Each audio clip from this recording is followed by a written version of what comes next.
For this tutorial, we're going to be photographing the amazing Mauna Lani Bay Hotel and Bungalows on the Big Island of Hawaii. This luxury property has a lot of unique and challenging places to photograph, and I'm super excited to work through a wide variety of locations you might face on a similar job site. I'm going to share everything I know about shooting a fancy hotel like this, so without further ado, let's jump into the first lesson.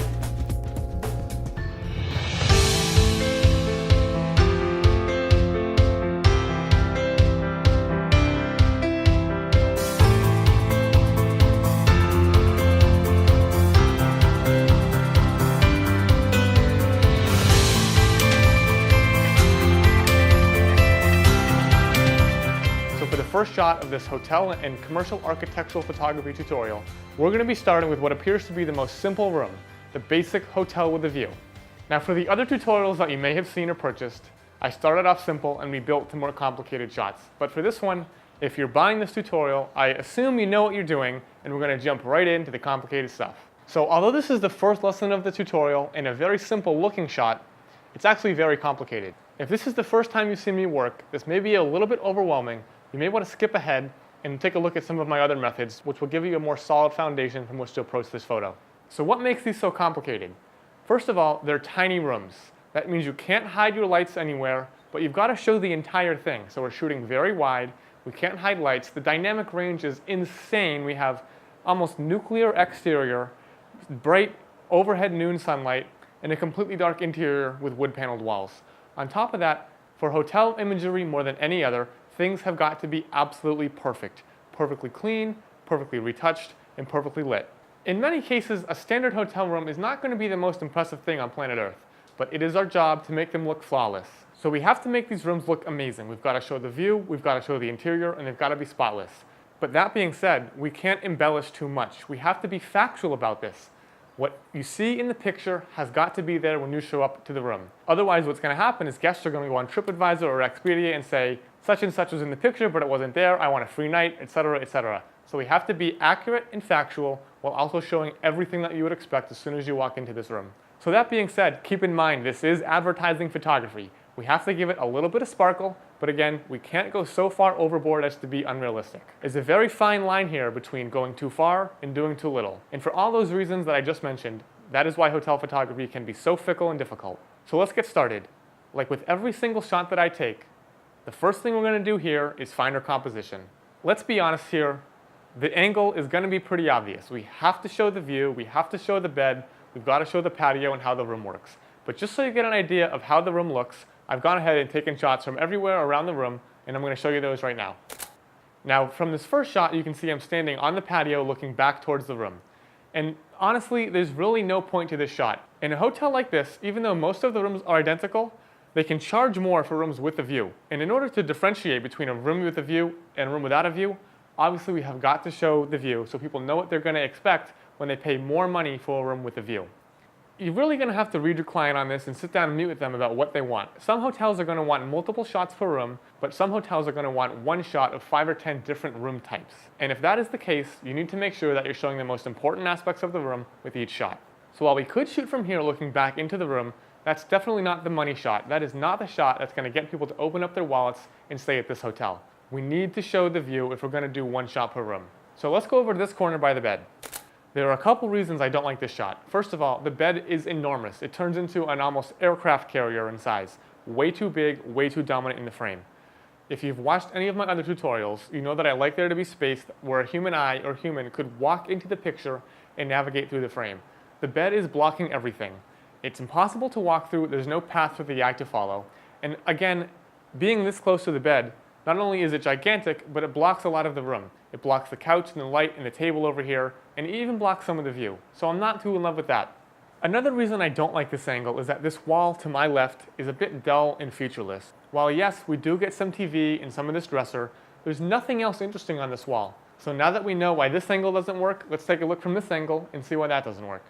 Now I think we're starting to get hot here. I do like this angle a lot better. There's still a few little problems with it though. For example, the dresser blocks a lot of the desk. Another problem is that we're actually a little bit too close to the bed, and not only is it huge, but it's still getting distorted a little bit. So for that reason, I don't think this is the shot. It is kind of splitting hairs, but I do think I'm going to want to back up and get in this hallway here and get as far away from the furniture as I can to reduce the distortion and make the proportions of the room look as natural as possible. So I've just been scouting using a 24 or 17 millimeter. I think that what I'm going to end up using is a 17 millimeter lens. And the reason for that is that I need to show the entire room, and I can always crop in a little bit. I can deliver a wider shot, and if they want to crop in a little bit or leave some room for text or something in a layout, they can do so. I do feel that in this space, 24 is a little bit too tight, so I'm going to go with 17. It's going to be a bit trickier to light, but it's going to give us some room to breathe when it comes to using this photo for layout and on the web. Now, again, if you've seen my architectural photography tutorials, you know that I like to shoot a bit tighter. I like to use a longer lens to create more graphic compositions based on space and light. A shot like this for a hotel or for a real estate agent is purely more about being informational. I want to show as much as I can while still being realistic about the space. While we might get lucky and be able to pull off a nice artistic shot with a tighter lens, for this, I'm not too worried about making this look like a piece of art. I want it to be, again, an informational shot that has some zing, that shows this room and everything contained within it in the best possible light. So I've moved into the hallway and I really like this angle. You may notice that as I'm trying to find the perfect shot, I'm kind of crouching, I'm moving around and going up and down. I'm trying to find the perfect height for this shot. Now, I want to be careful that I don't go too low. I don't want the railing to obscure the horizon, and at the same time, I don't want to go too high. I want to be lower than 6'2". Like I said, I'm taller than average, but I still want to be within the range of human height, so that when you walk in and see the room, the photo you saw online is completely believable. If you compare this shot to the one I just shot in the corner, they're both pretty good, but I do like this one better. There's a clearer path to the view fills a bit more of the frame, the dresser is not blocking the desk, and we don't see a ton of the front of the bed. I feel like this one personally feels a lot more balanced as a result. So now that I know the general area from which I'm going to shoot, I'm going to get the tripod and frame up the perfect shot. I'm using a Really Right Stuff TVC 33 tripod. Very versatile, a little bit big, but gets into a lot of tight spaces. And then an Arca Swiss C1 Cube. This is basically the Cadillac or Bentley of geared heads. It is amazing. Like, as you can see, I'm in this really tight space right now. I actually have one of these legs jammed into the mini fridge to get the camera in the perfect location. The tripod might not be able to get perfectly level, but what I love about this cube is that it has a leveling head, so the tripod can be in whatever wonky position. Without even looking through the viewfinder, I can level the camera and then pan and not get any of that weird slanty action that happens when you pan with an unlevel tripod. So this is really an invaluable tool for shooting these tight hotel rooms where you know the camera is going to be in a hard to access spot. Now you may look at this and get a little bit of sticker shock. It's like $1,600. For years I've used ball heads, I've used cheaper gear heads.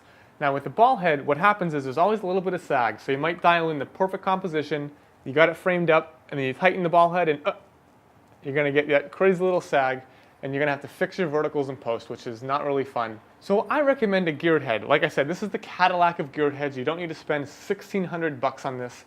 You can get a Manfrotto 410 or a 405. They start at about $200, $250.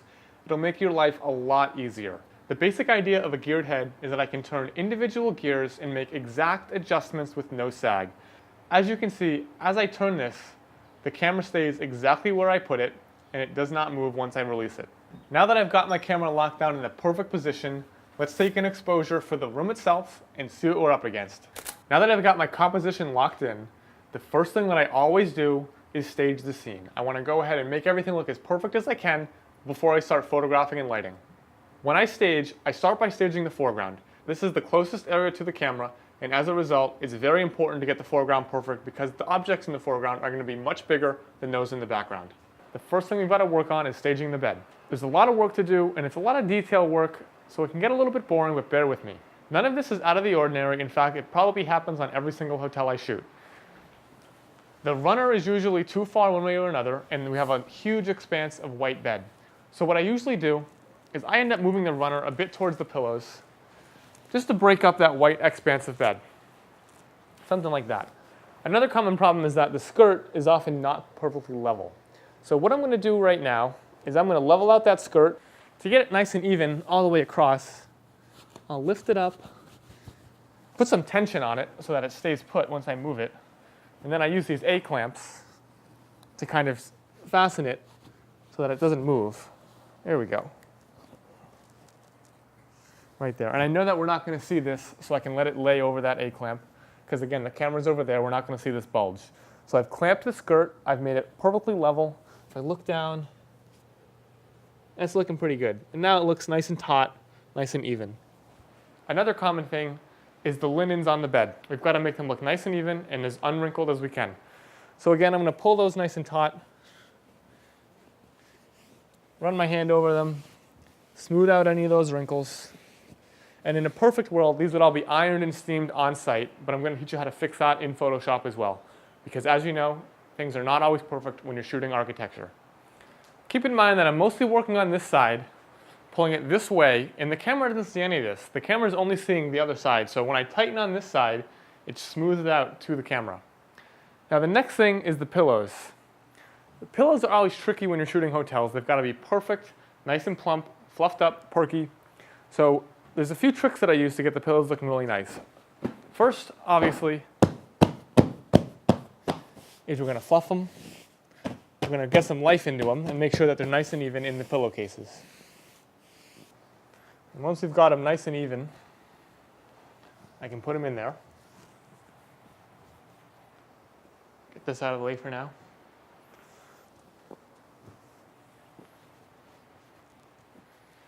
And what I want to do is make sure that the corners of the pillow look like they've got some life to them. I don't want them to be looking dead and saggy. I want them to look alive. So I'm going to pull them up to about there, and they're just going to fall over if I don't do anything. So all I'm going to do is going to take a little piece of gaff tape, I'm going to roll it up, I'm going to put it behind these pillows, whether it's on a wall or this shelf. All I'm going to do is get these in the perfect spot and get those corners up. Now I'm going to do the same thing on both sides.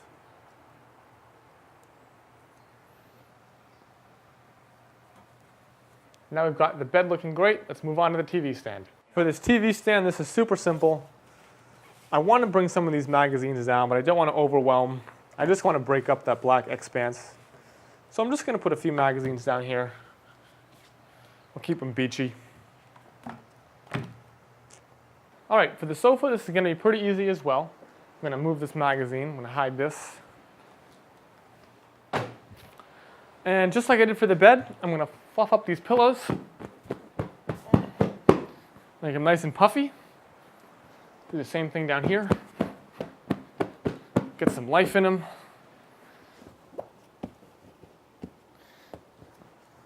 I'm going to put them both on this end of the couch. I think single pillows by themselves are always lonely and they look kind of sad. So I'm just going to, again, put them right on top of each other, give a little bit of depth so you can see there's multiple pillows. You can see the entirety of the couch. So now looking at my progress so far, I'm liking where we're heading. The only thing I think now is that the table's a bit too close to the couch. I want to pull it out a little bit and give some separation so that it looks like things aren't on top of one another, and again, the eye can visually differentiate between the table and the couch. You may be asking how I'm able to see exactly what I'm doing from the camera. I'm using an iPad hooked up to a Cam Ranger, which allows me to see each individual picture or a live feed to the camera's live view function. So I can incrementally move this table until it's in the perfect location without having to go back and check and look at the back of the camera or a computer. What's interesting is that when I'm moving a table like this, sometimes in real life it may not be aligned realistically with the couch or the lines in the carpet, but to the camera it looks perfect. So keep that in mind. It may look a little bit funky to you, but to the camera it might look great. This is actually like the hotel services book. I'm going to put this over on the desk. I think it belongs with the phone and the concierge information. And I'm actually going to grab another magazine. I do like this. This is nice and thick, and I like the Hawaii right on the cover. And I'm going to put that magazine in here. And kind of, again, break up this expansive table. So I'm looking around this part of the room, and I think everything looks good. I didn't have to move the couch. I'm pretty happy with where it was. I really can't move it closer to that wall. I can't obviously move it this way, and if I come closer to the bed, it starts to get obscured and too close to the bed. So I'm happy with everything over here. Let's move over to the desk and finish that. So I'm looking at this little desk over here. And again, it is this large black expanse. I do want to break it up, so I'm going to actually use, like I said, I do like having this little pop of color. This is a brochure of the hotel, so I'm going to open it up. They've got all their services and everything offered on it. So I'm opening this. It's going to break up the desk. I'm going to leave the notebook and the pen here. I think that's pretty realistic. You'd expect to find a notebook and a pen next to the phone, making plans, doing whatever. And these chairs, I am going to angle a bit away from the camera. One of the cardinal sins in photography, I think, is when people take a chair and they put it dead on right towards the camera. It flattens out the chair. I like to think of furniture like a woman. When you're shooting a woman in the studio, do you ever shoot her like this? You know? No. You find a nice flattering angle, and again, the same holds true when you're shooting furniture. So I want it, rather than have this pushed in like this, or for some odd reason facing directly into the camera, I'm going to give this a little bit of an angle. It's going to be like almost a chair looking out the window, so it's ready for you to come enjoy this amazing desk with this amazing view. There's a little bit of angle. We see the lines, the architecture of the chair. It's not a flat, dull, straight-on chair shot. I'm going to do the same thing on the other chair on this side. Let's get this perfect here. I'm switching between live view and actually taking pictures on the Cam Ranger. And there we go. I think our staging is all set. There's a few things I want to tweak over here really quick, and that is this telephone and the little speaker system. And I'm just going to put this into live view, and we're going to tweak a phone until it actually registers as a phone. It's pretty small in the frame, but it has to be there because people are going to see it and they're going to expect it.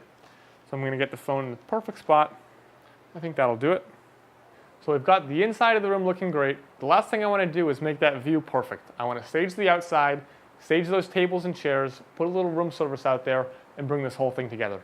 So we have this relatively dated table, and I want to pull this whole picture together. I want to make this look amazing. So what I've done is I've talked to my client. We've got some room service coming up here, but you want to be careful with this. You want to ask your client, do we need to bring room service into the room? If this picture ends up on Expedia or Travelocity or whatever service, and someone expects that there's going to be free room service in the room, and then they don't get it when they check in, they could be pretty angry and they're apt to complain.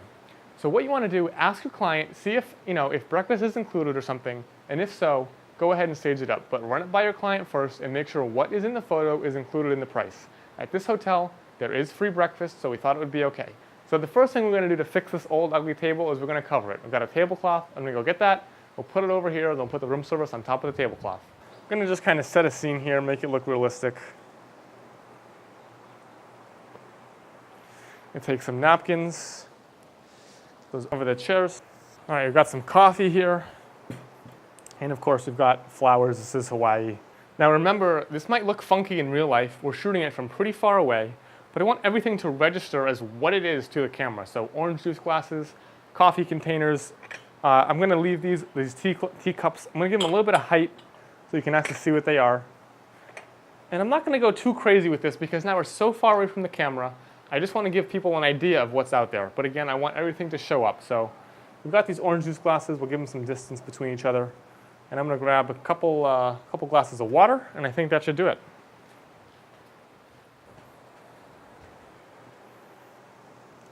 All right, and one thing, this light is moving pretty quick. It is the morning, so once this light is off, we're going to start shooting. I'm just going to wait for those shadows to go away.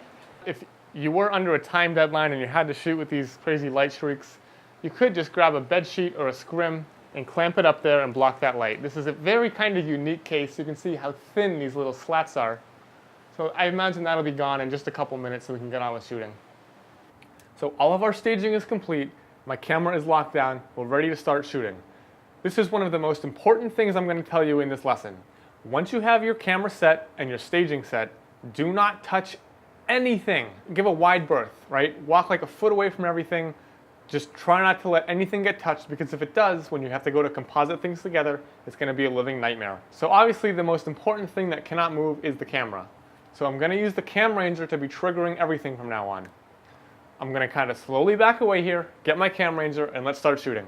Because we're in a pretty tight space and using a wide angle lens, I want to make sure everything is in focus. I'm shooting at f10, which is plenty of depth of field to get everything nice and sharp.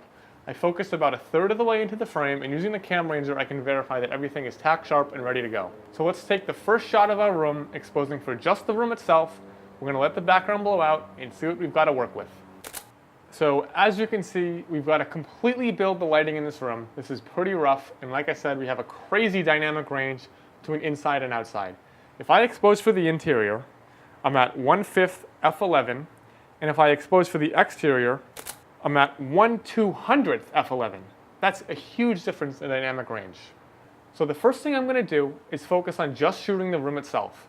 I want perfect, clean, uninterrupted light, So I'm actually going to close the curtains. In this case, we have sliding curtains. Close those and just light the room piece by piece. So we've gone ahead and closed these sliding doors, blackout curtains, whatever you want to call them. And there's still a little bit of funky light coming through. Like I said, the reason for closing these is to focus solely on lighting the interior, making it look perfect with no crazy colors. Now obviously if you look behind me, you can see some light coming through and causing this blue color cast on the floor. I'm going to grab some black cloth and I'm going to put it over these sliding doors to remove that color cast. Like I said, I want to focus on just lighting the interior and making it absolutely crystal clear and perfect.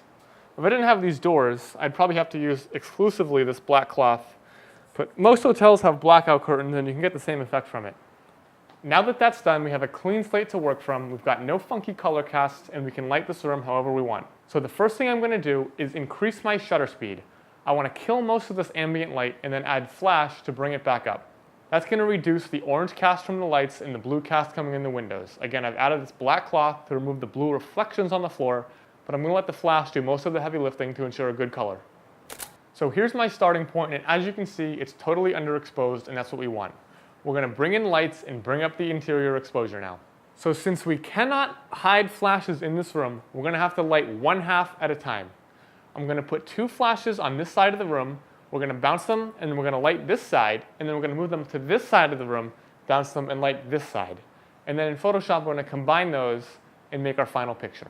What I want is a relatively flat light that I can add texture to by light painting or using post and adding an ambient layer over the top of it. I've got to kind of pre-visualize my photo here. This is a pretty important thing and I need to stress it. You should have the finished photo in your head before you start shooting. That way, you'll know where to put a light and how to light it. Since the predominant light source in this room is from this window, I'm going to have my flashes kind of replicate that. I'm going to put one in this corner at higher power, and I'm going to put one maybe halfway back in the room at lower power. That's going to give the effect that the light is still coming from this direction, and it's going to look believable. If you lit from behind the camera at full power, again, what you've got is an expensive, glorified on-camera flash, which is going to flatten everything out and make it look very dull. Alright, so I've set up 2 of my B1s firing into the wall, again, to create some direction this way. Let's take a test shot and see how that looks. So I've got my first flash picture, and immediately I see a few problems. The color temperature is vastly different between the flash and the interior. This light over here has a bit of a daylight feel to it. The light on the fan is very orange, it's almost got pretty tungsten feel. This one's a bit yellow, tungsten to it, and then there's an LED above the bed, which I think is daylight as well. So I've got all these competing light sources. The way I'm going to fix that is I'm going to gel my light. I can't use this bright white flash because it's going to compete with the ambient light of the room. I could add a full CTO, that is color temperature orange gel, and that would make my light almost completely tungsten. I could add a quarter CTO, that's a little bit orange, or I could add a half CTO. Because there are so many competing sources in here that are all slightly orange but different temperatures of orange, I'm going to go with a half. I'm going to split the difference at a half CTO. That should at least get my flash in the same ballpark as the rest of these lights. Alright, so we've added our gel. Let's see what that does. And as you can see, now the color temperature of the flash matches that of these interior practical lights much better. Alright, so I've got my 2 flashes bounced into the ceiling, adding light to the right-hand side of the frame. My right-hand side looks good. That's all I'm worried about for right now. I'm not worried about the fact that there's a flash in the picture or anything like that. I just want my right-hand side to look acceptable. And this is where the magic starts to happen. What I'm going to do is I'm going to add light using this ProPhoto B1 in a beauty dish to add a little sizzle, a little pop, a little texture, depth, definition to all the things in this hotel room. That's what's going to give it this really nice, warm, inviting, glowy look that hotel photography really needs. As you can see, I've gelled this light as well to match the lights in the room. The reason I'm using a beauty dish is first, it's manageable. Using a big umbrella to light in here would be impossible.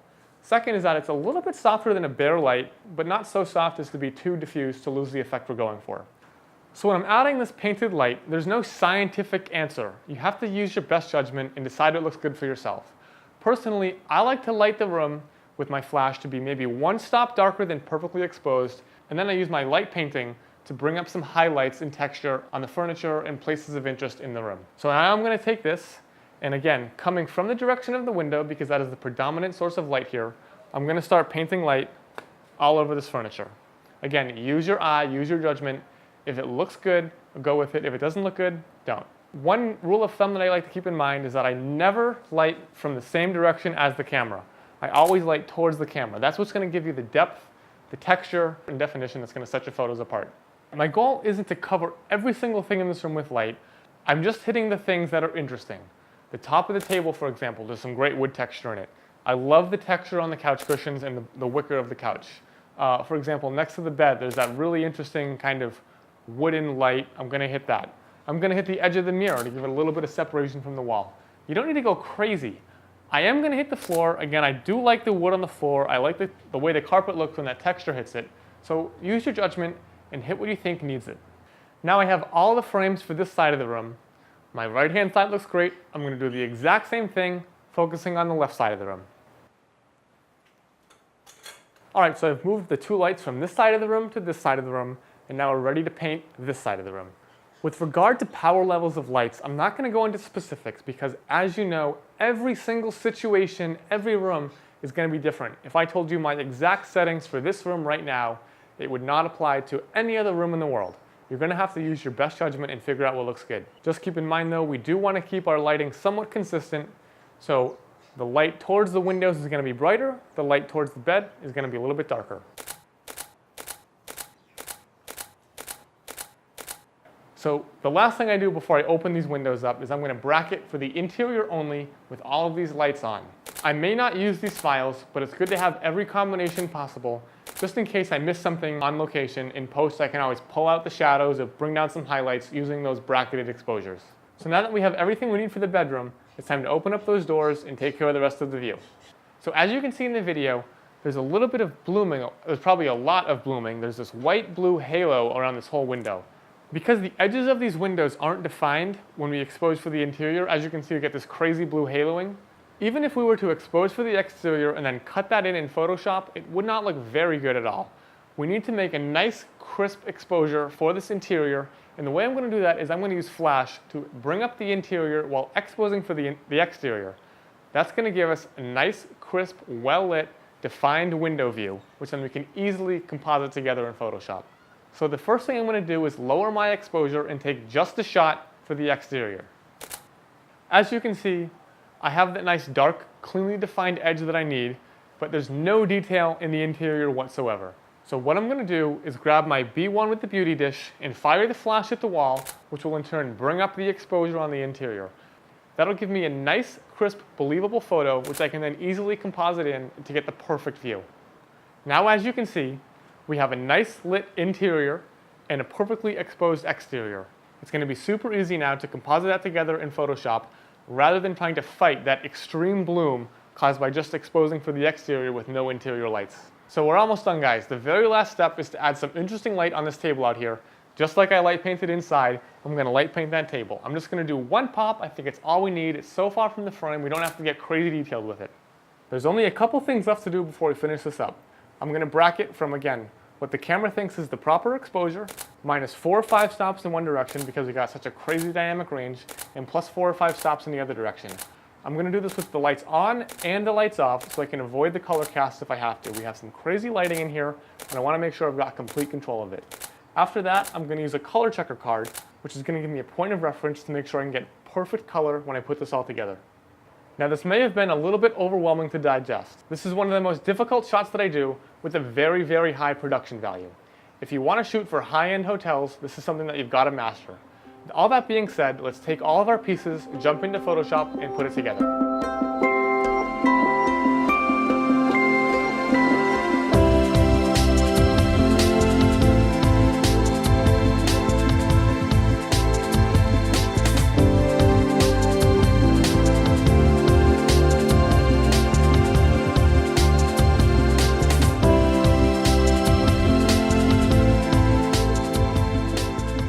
So let's go over the post-production for this image. Now, on location, it was a super complicated picture, and honestly, it was one of the more simple rooms. I would have to say, a lot of the other photos in this tutorial are going to be easier to put together than this one basic room. Like I said, we can't hide the lights anywhere. We're gonna have to composite this all together. So this is a bit more complicated than I would like it to be for the first shot.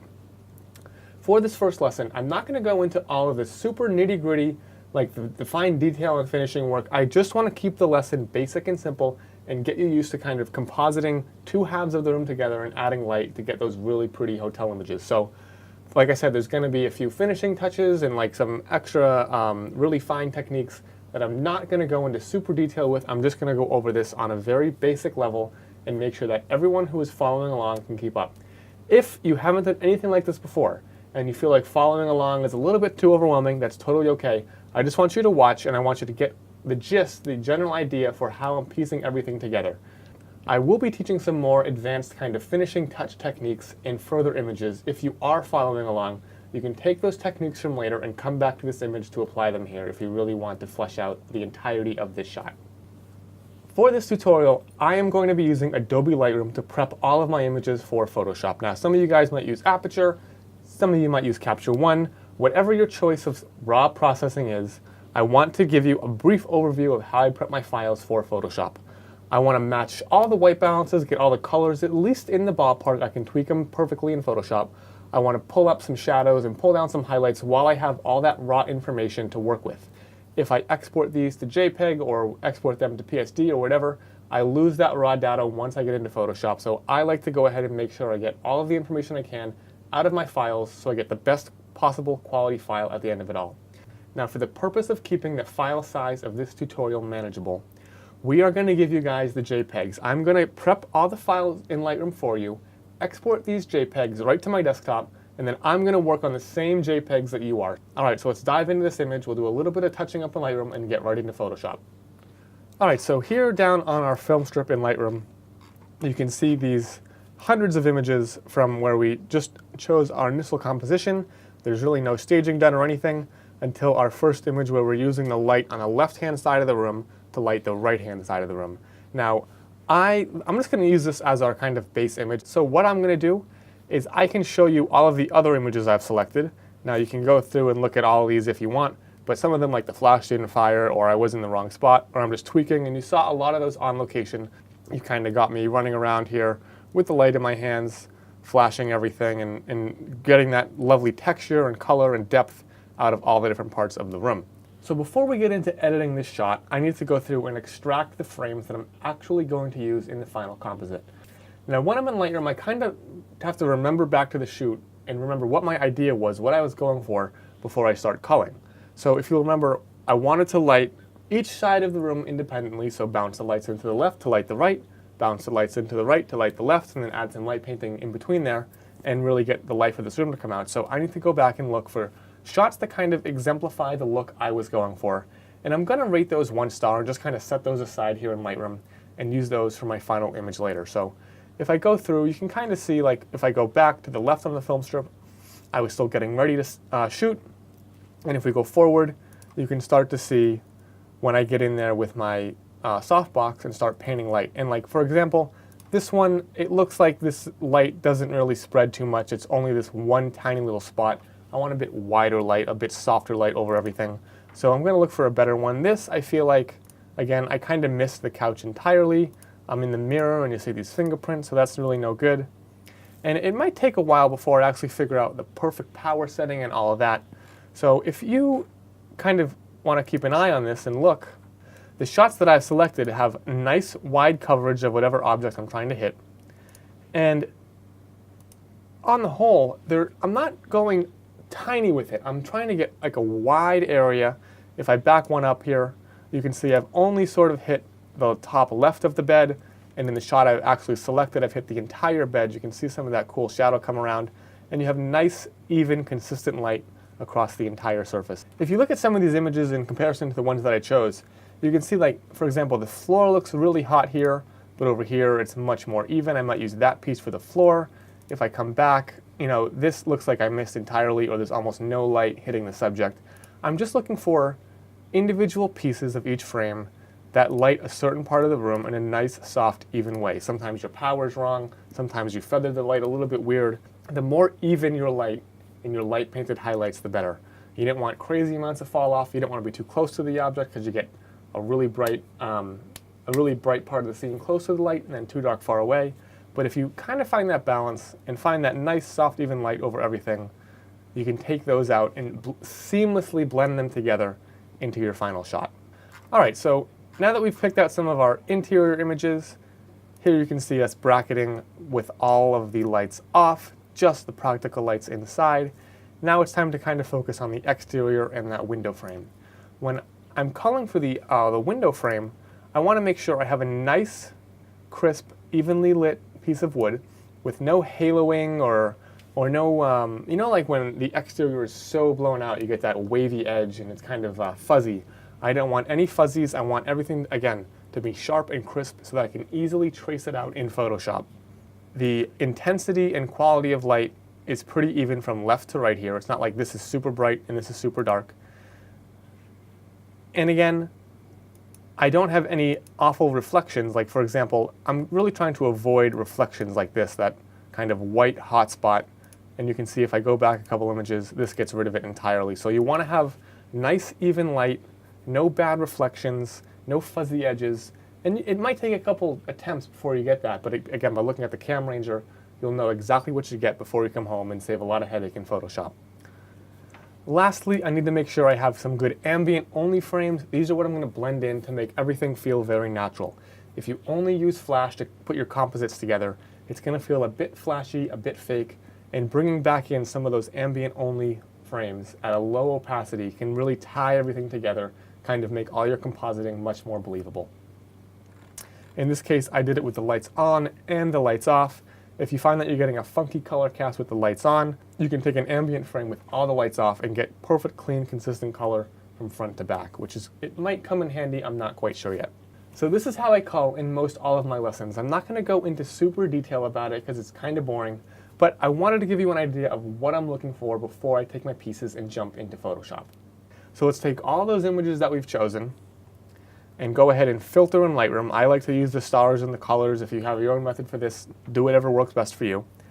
And like I said, I like to edit things in Lightroom while I have all that raw data. Once we export these to Photoshop, we're losing a lot of raw data. We can't really push and pull the file so much without getting banding and graininess. So I like to get all of the information I can out of the raw file. The first thing I want to do is check my white balance. This to me feels a little bit warm. It's a lot of kind of yellow, brown, muddy feeling on the bed. So what I'm going to do is I'm just going to grab the eyedropper. I'm not super critical of the color because I know I'm going to kind of do local color adjustment in Photoshop with curves and hue and saturation and all that. So I'm just going to pick a target neutral here as Lightroom asked me to do. I'm going to kind of clean up some of that yellowness, the whiteness. I do want a little bit of warmth. I don't want to go completely sterile. So as you can see, there's a little bit of warm glow still coming through. That's why I like to use predominantly flash in these, to kind of make everything clean but still have a little bit of warmth. I don't want to totally nuke it and go all white. I feel like it feels really fake. So after I do my white balance, I'm going to bring up the shadows a little bit. You can see if you go too far with it, it starts to feel kind of flat, kind of HDR-y. You lose the darkness. I do like a little bit of darkness in the shadows. It adds a lot of depth. The next thing I'm going to do is pull down the highlights. I like to make sure that before I go into Photoshop, I don't have anything that's blown out. I don't want any solid whites. So I'm just going to pull those down a little bit. And there you can see it's kind of done a little bit to tame the interior lights and some of the flash highlights throughout the room. I'm going to take those adjustments and I'm going to apply them to all of those interior photos where we have our room predominantly lit by flash, the windows closed, and I'm doing my light painting. So it looks like the first 1, 2, 3, 4, 5, 6, 7, 8, 9, or 10 shots all need that adjustment. So now that we've adjusted the interior photos, let's start working on the exterior. I like the color, I like the warmth of this wood. All I'm going to do here is bring up the shadows and bring down the highlights. Like I said, I think the color of the wood is fine. I don't need to tweak it too much. I like it a little bit warm, and we're going to be doing this individually, piece by piece in Photoshop, so we don't need to go too crazy with it.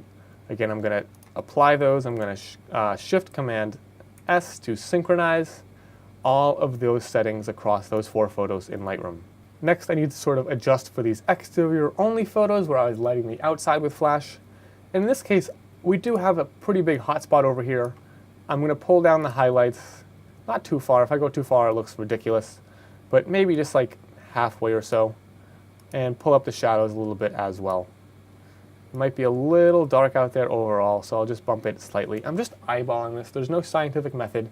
I'm just trying to go piece by piece. So adjust the interior photos, adjust those transitional photos between inside and outside, and then adjust the outside so that it's in the ballpark of what you think you want it to look like. Lastly, there's this ambient photo for the outside. Just going to pull the shadows up a little bit, maybe make it a little bit brighter. This might not make any sense right now, but basically what I want to do is I want to take this photo and in Photoshop use this to get those natural shadows from that exterior. Lastly, we have our two ambient only shots. We can go ahead and, let's see, do a quick little white balance on there. That might warm it up a little bit. We get some nice kind of warmish interior glow here from that ambient shot because we do want things a little bit warm. And as usual, pull the shadows up a little bit, pull the highlights down. And on this last lights off photo, I don't think we'll need it. If we do, we'll come back and grab it. But for now, we have these 16 shots. I'm going to take these into Photoshop. We're going to open them up and put this shot together. Okay, so here we are in Photoshop. I'm going to take a very quick minute here to show you how my Photoshop is set up. If you have a layout that works for you, a workspace that is your preference, I don't want to mess with that. But if you're following along, it might help you to kind of get everything similar to mine.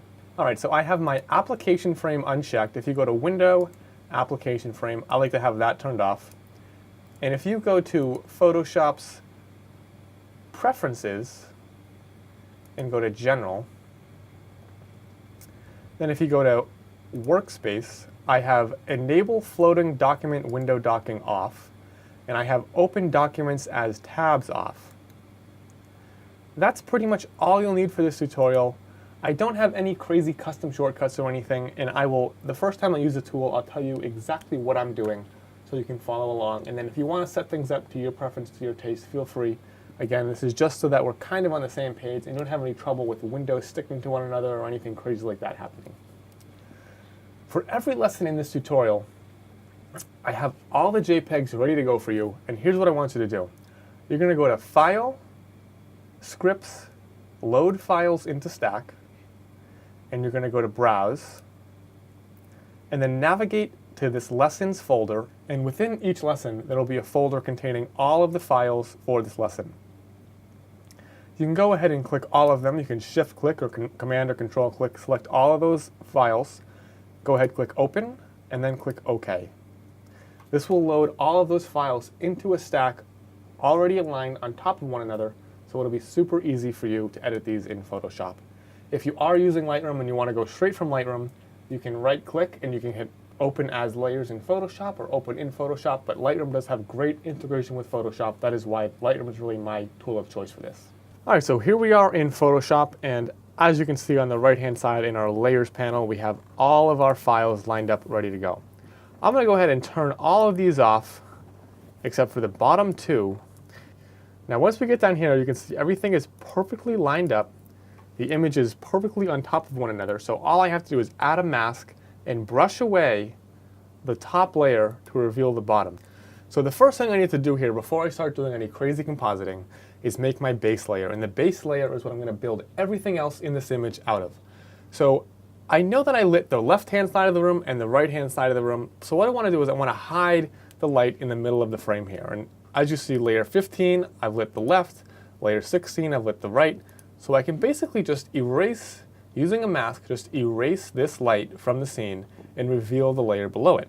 So I'm going to add a layer mask. I'm going to click this button down here, and if you have any questions about how to make masks or how to adjust them, go back to the Intro to Photoshop lesson in this tutorial. And I'm going to select a large brush at 100% opacity and set the foreground color to black. And I'm just going to, using that brush, sort of paint out that area where that light is. And if you go too far and things start to look a little wonky, you can kind of adjust the brush. You can use the X key to go back between your foreground and background colors and reveal and hide until you have a seamless blend of the two images. So let's just do that right now. I'm going to go ahead and play with my opacity a little bit, brush things in and out until I get what I think is going to be a solid base layer.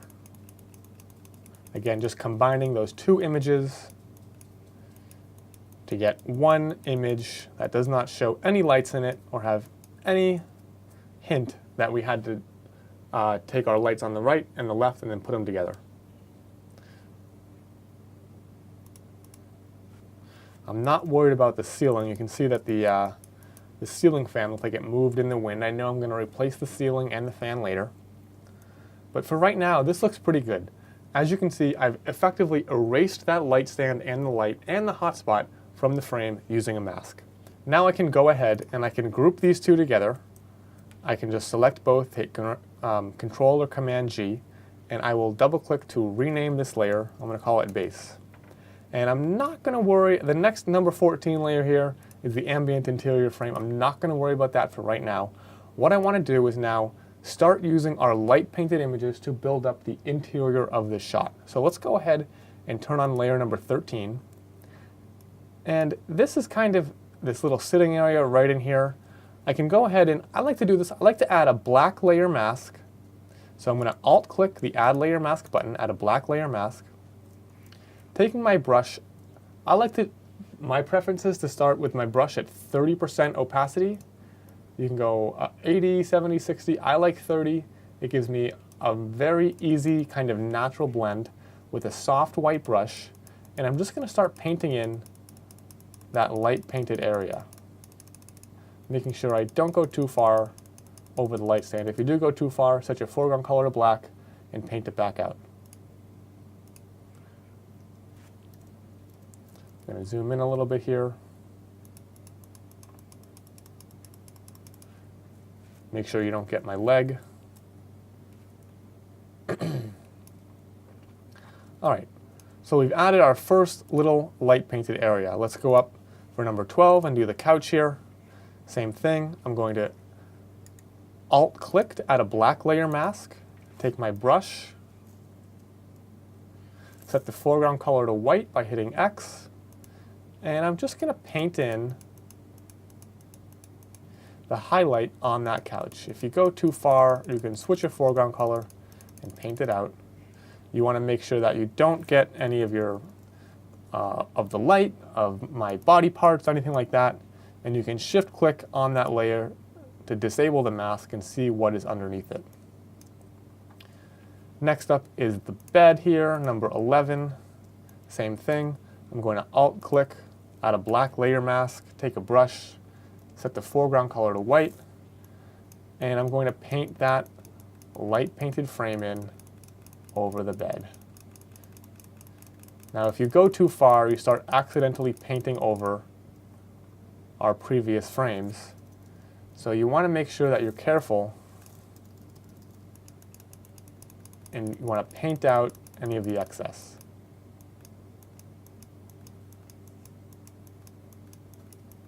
And one easy way to kind of avoid that problem is you can change the blend mode of that layer to lighten. Changing the blend mode to lighten is only going to allow that brighter light painted hotspot to be visible. It's going to take whatever is brighter in the layer on top and only show that on the darker layer below. So if you have two frames and one is lighter and one is darker, by using the lighten blend mode, you'll only show the lighter parts of the layer above. And you can change the blend mode between lighten and normal and go back and forth to blend everything together seamlessly. If I go to layer number 10 here, now I'm on the left-hand side of the frame. I'm going to alt-click to add a black layer mask. Use my brush at 30% opacity and white in the foreground, and paint in that highlight on that left-hand side. Next up is number 9. These are the chairs in that desk area right here. Same thing, alt-click, add a black layer mask. Now in this case, I know if I just start painting in, I'm going to lose the layers underneath. So I'm going to go and change this blend mode to lighten to make sure only the brighter highlights are visible when I start to paint that layer in. And again, if you go too far, you start to get my knee and my shirt. So let's paint that out and keep it confined to the desk. Right, now we have number 8, this dresser area. Alt-click, add a black layer mask. Take our brush and start gently painting that in.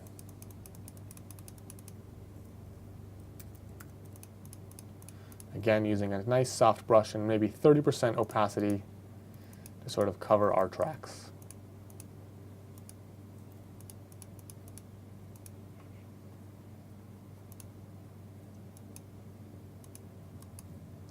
Same thing with number 7. Alt click, add a black layer mask, switch my brush to white, and gently sort of paint in that hot spot. Okay, this is looking pretty good, and I'm going to take a minute here and I'm going to organize this file. I'm going to take all those light painted layers, 7 through 13, and you can shift click or you can command click or control click, select all those layers, and then I want you to click on this Group from Layers button, or you can hit Command or Control G, and we'll name that Added Highlights. And I'm just going to turn that layer on and off and sort of see our work, and I can go in and edit things where I think I went too far or I didn't do it enough. Personally, I think this looks better with the normal blend mode, and I think the shadow is a bit too far, so I'm going to paint it out. Sort of remove some of that unnatural shadow down there.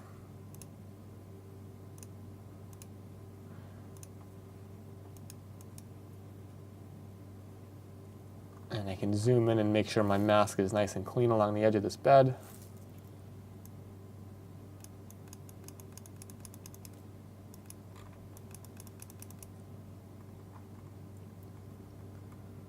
And then I think I went a little too hard over here on these chairs. So on this mask, number 9, I can select that mask and using a brush sort of paint out the light painted areas to get a more natural kind of feel. Same thing over here, a little bit too hot. So I'll paint out some of that to keep some natural shadows in there, but I still want some of that nice crisp sort of light painted feel.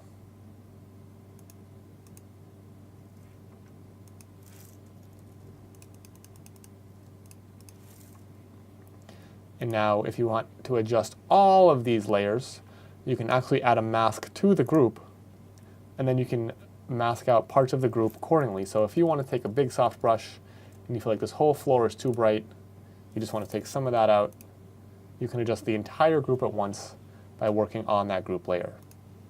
All right, so if I turn that on and off, you can see the interior has started to come to life a little bit. We've got some great shadow and highlights and nice detail. The next step is to take care of this door out here. Now obviously we can't leave this giant flag, big scrim against the window, so we have to get rid of that. And the way I do this is, I know that we lit all of these window frames, so what I'm going to do is I'm going to use the pen tool, and again, this can be confusing. If you have any questions about how that works, refer back to the Intro to Photoshop lesson. And around the entire wooden door, I'm going to make a selection using the pen tool.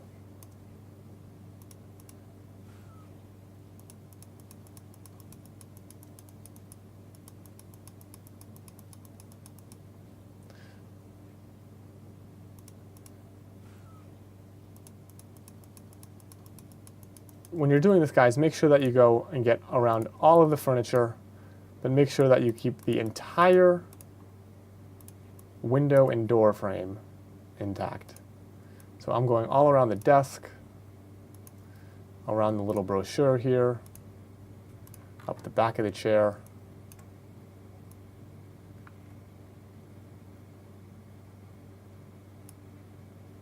And again, you got to kind of think in sort of a three-dimensional mind.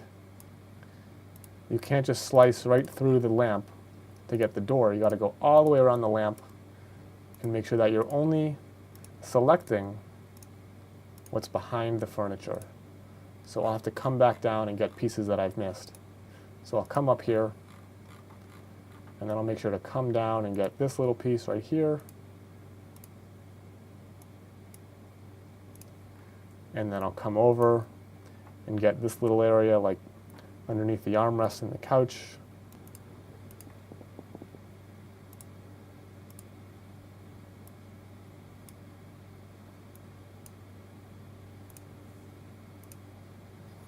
Really zoom in there. I'm well over 100% now, just to make sure I get everything possible.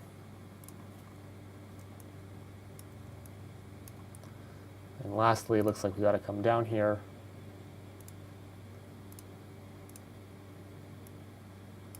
to get behind this chair. All right, so we've made our selection all around this window, but there's one thing I'm forgetting, and that is in the mirror, we have more, and I want to make sure that I get all of that door everywhere I possibly can. So the same thing here in the window. Make sure you go around the furniture.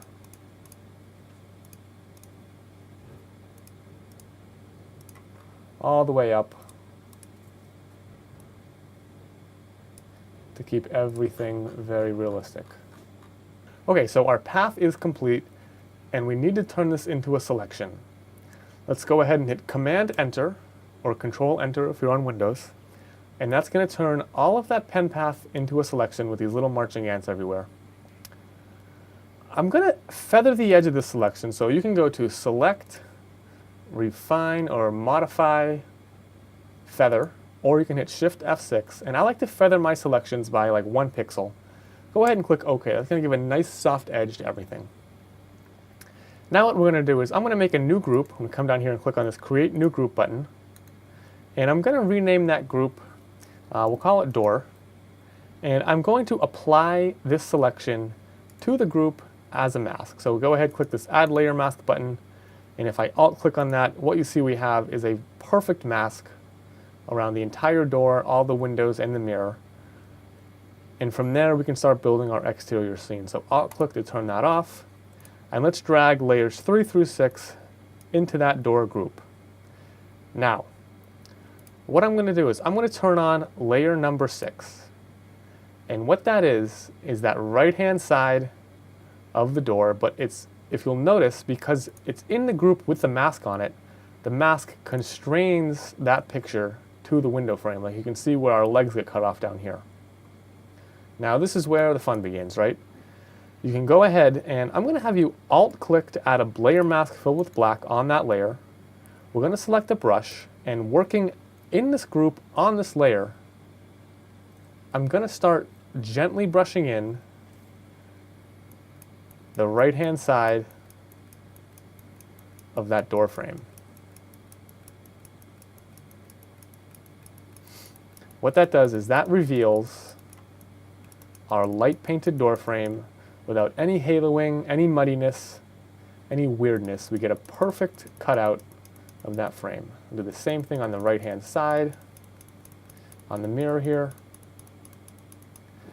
And now obviously this isn't acceptable, we've got to do the rest of it, so let's go ahead and turn on layer 5. And do the same thing. We're going to reveal a little bit more. There's a little bit better color in this layer. And just seamlessly blend it all together. Now we can go with layer 4. We're going to go over to that left-hand side here. Alt-click, add a black layer mask. Paint over us in the middle there.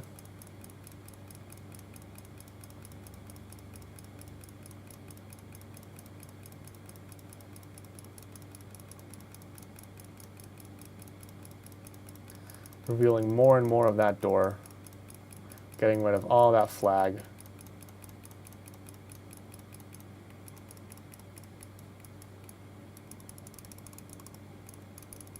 All right, now last we have the left-hand side, layer 3. So let's Alt-click, add a black layer mask, and start painting in that lit door frame.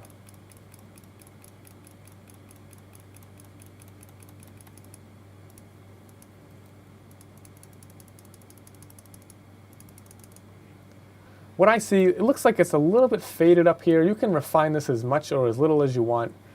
If I want to kind of hide some of that reflection, I can look at my other layers and I can sort of see which layers don't have that kind of ugly flash reflection up there. It looks like I can steal some of layer 5 and paint that in.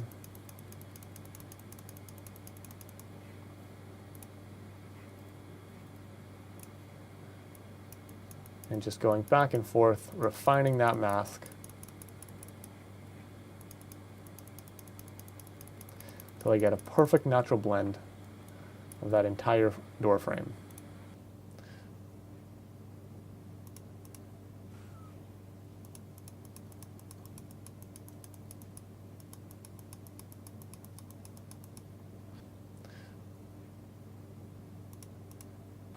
Okay, so what we've done is we've gone ahead and we've masked out and pen tooled out this entire door frame so that if we zoom in, we have a perfect crisp edge for us to work with. Okay, so now that we have our perfect door frame with no haloing or fuzziness or blown out pieces, I need to go ahead and make our exterior perfect as well. So just like I did for the door frame, I'm going to take the pen tool and I'm going to make a selection all around the edges of this door frame which opens to the exterior.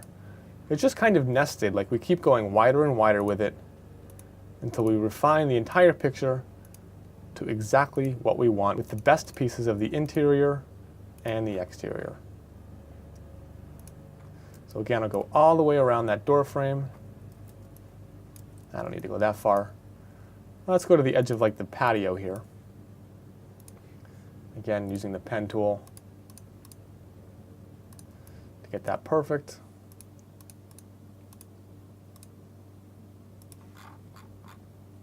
So now that we have our path, let's go ahead and make that into a selection. So I'm going to hit Command Enter, and I'm going to go to Select, Modify, Feather by 1 pixel, hit OK.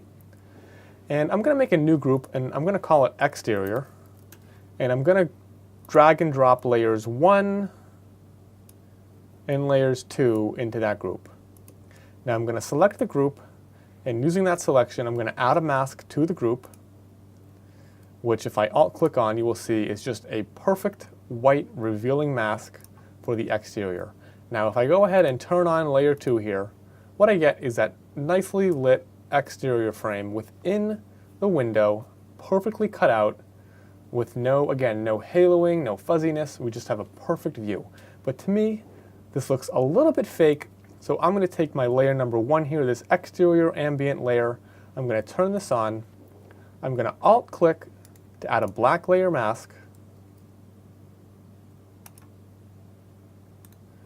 Take a white brush, maybe at 30% opacity, and start brushing in a little bit of that ambient light to make the whole patio feel much more natural and less flashy. Right? Doesn't that feel way more natural than that totally flashy foreground? And I'm going to do the same thing. Let's see, if I turn that mask off, yeah. Let's do the same thing up top, but if I use a brush here, I'm going to start to get some bleed into the sky. So what I'm going to do is I'm going to use, let's just do it quickly with a lasso here.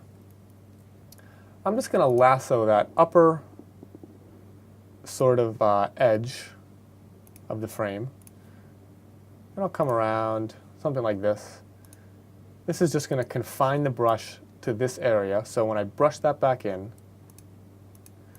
it stays sort of within that lassoed area. I can Command D to turn that off, and what you're left with is a perfectly natural view outside.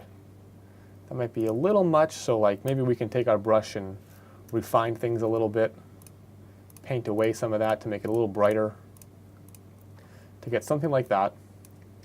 And lastly, I want to make sure we don't forget the mirror. I almost just totally forgot. So do the same thing that we did with the mirror for the exterior using a pen tool. Cut that out, Command Enter, feather that edge, 1 pixel. And back on the exterior group, you can go ahead and paint in that exterior view using a brush. Now again, if you go too far with it, you can paint it out so it doesn't feel so fake. I just like to blend everything together. Again, that's why I like to use that 30% opacity brush so that everything feels pretty real, pretty realistic. That 30% opacity really helps to keep it nice and soft until you cover your tracks. Yeah, that's looking really good. All right, I think we could clean up this mirror a little bit. Let's see why that looks a little bizarre. I think it's just the reflection in the glass kind of making it look a little weird, and that's okay. But for the most part, as you can see, this picture's looking really, really good. And I feel like the exterior should be a little bit brighter. So what I'm going to do is in this exterior group, I'm going to add a new adjustment layer. I'm going to add a curves adjustment layer. And because it's within that mask group, all my curves adjustments are only going to affect that exterior. So I can go ahead and make this feel a little bit brighter, a little bit more natural. I don't want to lose the blue in the sky, but somewhere like that will feel good. Just to keep it real. As you know, in real life, the outside's always much brighter than the inside. And this is looking really good. Like, I'm very happy with this so far.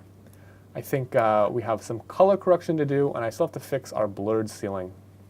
So in order to really make this image feel both surreal and natural and beautiful and perfectly retouched, I'm going to add some ambient light to tie this all together and make it feel natural and not so lit.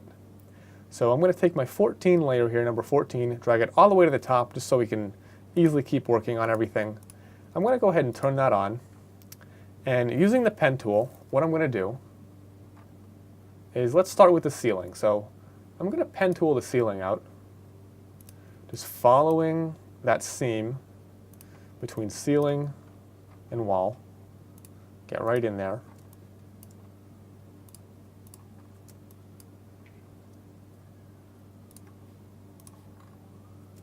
And what this is going to do, this is going to give me a natural ceiling with no fan motion. So go ahead, hit Command Enter and Shift F6 to feather that edge. And let's apply a mask to the ceiling. So all we're left with is that natural ceiling, which feels a little bit white to me, a little bit cool. I know the ceiling was pure white and the walls were a little bit warm, but this still feels a little unrealistic. So what I'm going to do is I'm going to warm up this ceiling just a bit. Let's reactivate this mask. If you zoom in and command click on a mask, you get this little selection icon show up on the hand. So go ahead, command click on the mask. What you get is our pen tool selection already back in action. And I can go to, let's say, the solid color adjustment layer here. And like I said, I want to warm this up just a bit. So I'm going to grab like a medium orange like this, and I'm going to set the opacity of this color fill layer here to 10%. That might even be too much. But that actually feels pretty good, right? 10% opacity, the warmth matches the rest of the room. We have like a nice bit of warmth and a little bit of whiteness on the bed. So everything is sort of on the same page color-wise here. So my next move to really kind of finish this shot is to add a hue and saturation adjustment layer. So let's go ahead, zoom in, click the hue and saturation adjustment. And using the hand tool here, I want to take some of the yellows out, push some of the whites so they're a little bit crisper. So I'm just going to select like over here on this wall, that's kind of the color that's driving me nuts. And Photoshop's telling me that it's the reds, but I feel like it's a little more of the yellow and orange that I want to pull out. So I'm going to drag that slider over. I'm just going to pull down the saturation on those reds and yellows. And you can see what that does. It sort of cleans up the walls, cleans up the yellows, but it's gone a little too far on some of the woods. So taking a brush on that built-in mask that comes with the hue and saturation adjustment layer, I'm going to set my foreground color to black. I'm going to go to 100% opacity. I'm just going to paint out that mask where I don't think I want it, like on this pillow, for example, on the runner on the bed. Bring back some of those natural yellows on the woods, and especially on the woods, because I like those nice and warm, or on the lights and the couch. A little bit outside, I don't think we have to worry so much about that. But what's that done is it's really kind of cleaned up the whites, made it feel a bit brighter overall. All right, we're getting really close to being totally done with this shot here. So let's just take a minute and see what else we can fix. If I wanted to go one step further with the whites, some guys really like bright white beds in their hotel photography. You can add a selective color adjustment layer, and you can go to the neutrals or the whites, and you can adjust the black point here. And what that does, you can see the further I go with it, the whiter my whites are going to get. So this is almost kind of like a dingy white. That's a nice bright white, but if you go too far, things get a little blown out. So don't go too nuts with it. You go like to there, and do the same thing where it says neutrals here. This one is very easy to go too far with, so you don't need to go any further than like -10 on that. maybe -5 is fine. If I turn that on and off, again, a little bit of punch in the whites, but maybe a little too far on the ceiling. So I'm going to take a brush. I'm going to go ahead and paint out some of that in the ceiling to keep it feeling natural. But all right, I think this is looking really, really good. And like I said, that's just a very basic edit. If I wanted to take this another step further, I totally could, and we will in the coming lessons. But the last thing I'm going to do here is Command-Alt-Shift-E to flatten all of our work to a new layer. And I'm going to drag out my ruler lines here to make sure that my vertical lines are perfectly vertical throughout the image so that nothing feels like it's falling over or leaning, and that it feels like a nice, solid architectural image. The hotel is standing up nice and straight and not in danger of falling over or anything like that. So you want nice vertical lines. I'm actually going to pull that out from the bottom so that I don't have to crop it all. There we go. How about the left-hand side over here? Looking really good. All right, so I'll go ahead and hit Enter. Just a quick vertical adjustment and hide my rulers. And if I zoom in, I think that looks really, really good. If I turn off all my layers and just hide and reveal, look at the difference, right? That's just amazing. It was a ton of work and probably a little bit confusing if this is your first time doing this, but the difference is really, really astounding. You have a beautiful interior, perfect exterior with no blooming or halo around the windows, and a perfect view to that amazing Hawaiian ocean and that nice bright sky. We got everything that we need to show in this hotel room. So I'm really happy with how this turned out. There's still a lot that I personally see that I would want to fix. We're going to get to that in future lessons. But for now, I'm going to go ahead and save this shot as our final. We're going to go back on location and jump into our next lessons.